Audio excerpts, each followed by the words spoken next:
All right, welcome to The Explainer. Today, we're stepping right into the ring for a real scientific showdown. We're going to see what happens when we pit two legendary methods against each other to figure out, well, how things break. So, have you ever actually wondered about this? You drop your phone just once, and bam, the screen explodes into this spider web of cracks. Meanwhile, a car can have a little fender bender and just walk away with a dent. What is the deal? The answer lies in this hidden property that all materials have. And that property is called impact toughness. Now don't confuse this with hardness. Glass is hard, right? This is about being resilient. You can think of it as a material's superpower to just soak up the energy from a sudden hit. It's all about its ability to bend and give a little instead of just snapping. And believe me, this superpower is absolutely crucial. Engineers have to measure it. They need to know for sure that everything from a bridge handling thousands of cars to the plastic case on your power drill can take a hit in the real world. Without it, our world would be a much, much more fragile place. Okay, so how do you actually measure an invisible force like this? Well, this is where our two heavyweights come in. For more than 100 years, two standardized tests have been the gold standard for putting a material's toughness to the ultimate test. So in one corner, we've got the Izod test. It's named after its English inventor, and it's the reigning champ for testing things like plastics. And in the other corner, we have the Charpy test, developed by a French scientist and the absolute go-to method for testing the toughness of metals like steel. And you know, for all their different backgrounds and specialties, both of these tests are designed to do the exact same thing. Their goal is super simple. Hit a material with a sudden, forceful blow and just see how much energy it can absorb before it gives up and breaks. Okay, but how does that actually work, right? How do you put a number on something's ability to take a punch? Well, the science behind it is actually pretty brilliant and surprisingly simple. The star of the show for both tests is a swinging pendulum. Now, we're not talking about some grandfather clock pendulum here. Oh no. This is a heavy, weighted arm that's designed to deliver one single, powerful, and incredibly precise whack to our material sample. The physics behind it are pretty elegant. First, you raise that heavy pendulum up to a specific height so you know exactly how much energy it's got stored up. Then, you let it go. It swings down, and at the very bottom of its arc, it smacks into our sample and breaks it. But here's the magic part. The pendulum keeps swinging on the other side, but it doesn't go as high as where it started. Why? Because the sample absorbs some of its energy. And that difference in height tells you exactly how much energy it took to break it.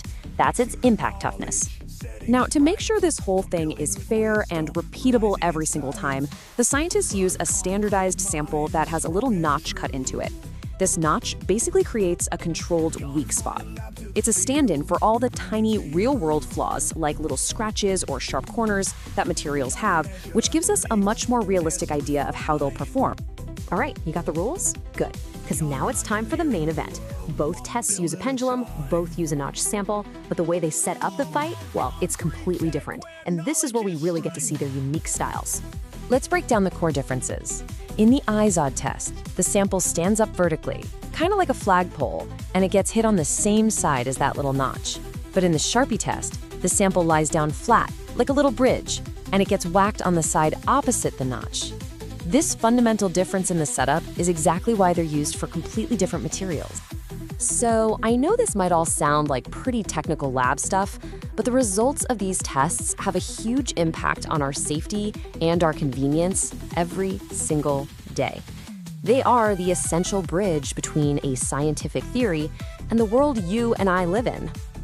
I mean, think about your car's bumper. It's made to take a hit, and that's thanks to Izod testing on its plastic. Or, get this, a giant gas pipeline running through a freezing cold landscape. Engineers use the Charpy test to make absolutely sure that steel won't get brittle in the cold and cause a catastrophic failure. The safety of our entire infrastructure relies on these results. And it's not just big industrial stuff. It's literally all around you, in your home. That sports helmet that protects your head, the hard plastic casing on your drill that doesn't explode when you drop it, even the storage container that survives a fall off the counter. All of these things rely on materials that have been proven to be tough by these very tests. Okay, the bell's about to ring. After this big head-to-head showdown, who comes out on top? Who is the undisputed champion of toughness? Let's go to the judges' scorecard for that final verdict. Well, the truth is, there isn't one. It's a bit of a trick question.